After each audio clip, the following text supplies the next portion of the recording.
often seems unbelievable. If you talk about depression, sadness, or misery, everyone believes it. It seems natural. However, if you talk about happiness, it often feels unnatural to others. Sigmund Freud, after 40 years of researching the human mind and observing thousands of disturbed minds, concluded that happiness is a fiction, believing that at most, we can make life more comfortable or reduce unhappiness a little. This might sound pessimistic, but it reflects a common perception of humanity. Only human beings are often profoundly unhappy, indicating something has gone deeply wrong. Yet I say this to you with conviction. Human beings can be happy, more so than birds, trees, or stars, because we possess consciousness. With consciousness comes choice. We can choose to be happy or unhappy. Trees and birds are naturally happy because they lack the alternative. They cannot be unhappy. Their happiness is unconscious and natural. Human beings, however, have the potential for tremendous happiness or tremendous unhappiness, depending on the choices we make. This freedom is both hazardous and empowering because it places the responsibility of our happiness firmly in our hands.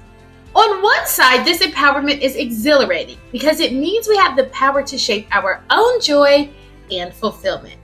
We can pursue our passions, set meaningful goals, and create a life that brings us true contentment. The realization that we are in control of our own happiness can be incredibly liberating, as it means we are not bound by external circumstances or other people's decisions. However, this freedom is also hazardous because it makes us accountable for our own happiness. If we are not feeling fulfilled or content, we cannot blame others or external factors. Instead, we must look inward and examine our choices and behaviors. This can be challenging because it requires us to confront our own role in our happiness, face our fears, and address any personal barriers to joy.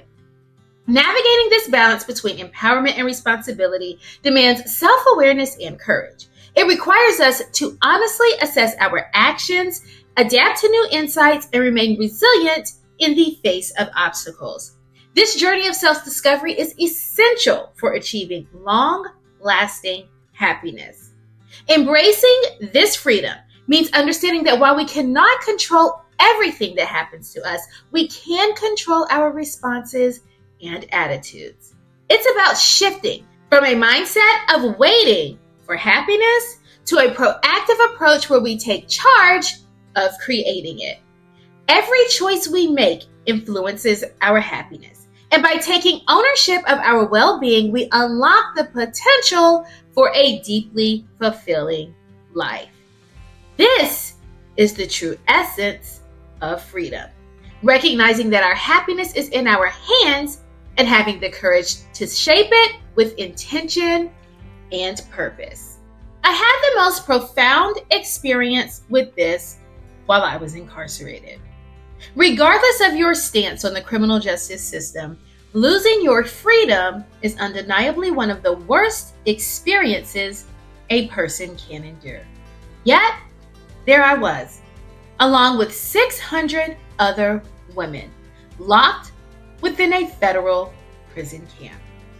One of the most interesting and profound aspects of my experience was that I was in a camp, meaning that even the criminal justice system agreed we represented a relatively small threat to society.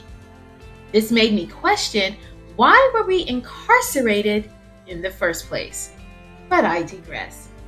There were no bars, no guns, no cameras, none of the things typically associated with prison. Aside from a standard picket fence, nothing separated us from society. This proximity to freedom only enhanced the sadness. Freedom was so close to us, yet so far away.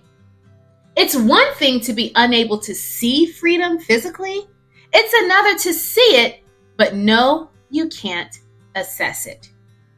I remember walking on the campgrounds, watching houses and seeing cars drive by, wondering what it must be like to go home to your children when I had to stay in confinement. And during my meager 4 months, I witnessed women enduring this year after year. Yet somehow, they still found joy.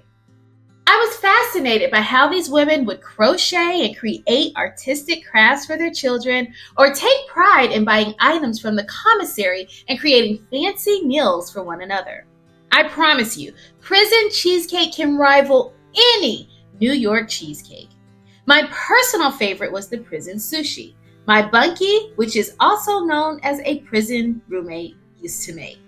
Through these experiences, I realized I hadn't seen true happiness until I had every reason not to. And I can assure you, you don't know happiness until you choose it when everything else says you should not.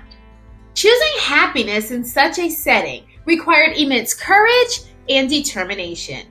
It meant acknowledging the pain and injustice of our situation without allowing it to define us. It meant finding beauty in small moments and allowing ourselves to feel joy despite the overarching sadness. This choice was not a denial of reality, but a powerful assertion of our humanity. It was about reclaiming our lives, even when they seemed out of control, and finding reason to smile amidst the tears. The women I met showed me that happiness is not something that happens to us. It is something we create. They embraced their reality with a strength that transformed their lives and those around them. They demonstrated that true happiness comes from within and that it flourishes in the heart that chooses to be grateful, creative, and kind, no matter the circumstances. This lesson is one that transcends the wall of prison camp and applies to all of life's challenges. Reflecting on my time in the camp, I realized that the resilience and joy I witnessed were not anomalies, but the true essence of the human spirit. We all have the capacity to choose happiness, even when life is at its hardest. This choice is a testament to our strength and our ability to rise above. It is a reminder that while we cannot control our circumstances, we always have the power to control our response to them. By choosing happiness, we not only uplift ourselves, but also inspire those around us to find their own paths to joy. I reiterate, you don't know happiness until you choose it when everything else says you should not. This choice is a powerful act of self-determination and resilience. It is a testament to the human spirit's capacity to find life in the darkest of places.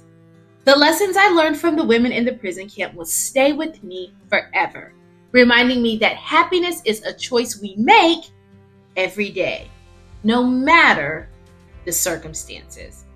By choosing happiness, we transform our lives and the lives of those around us, proving that joy can be found even in the most unexpected places. So choose to embrace your circumstances with gratitude and find joy in the present moment, regardless of the situation.